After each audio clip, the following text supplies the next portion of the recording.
To prioritize this year? I'm choosing to prioritize my, ano ba? Dami pumasok sa utak. Hindi, priority ko siguro mag-ipon pa.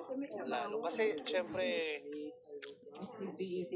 ayoko namang forever din I mean, my parents are still working.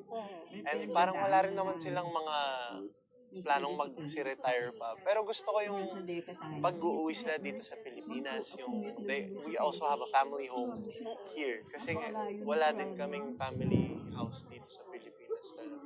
So yun yung goal, ultimate goal. Yeah. Pero sa Canada kasi, yung mga magulang namin ni Lynel, like we're fine over there na. Yung parang set na kami. Kasi bago pa ako pumasok sa showbiz dito sa Pilipinas, yung talagang yung magulang namin na pag-ipunan nila yung future namin doon, ganun, unexpectedly, nangyari, ito na naging, naging artist ako dito sa Pilipinas. So, ayun, parang kapag nandun ako sa Canada, sila yung nagbabayad sa lahat.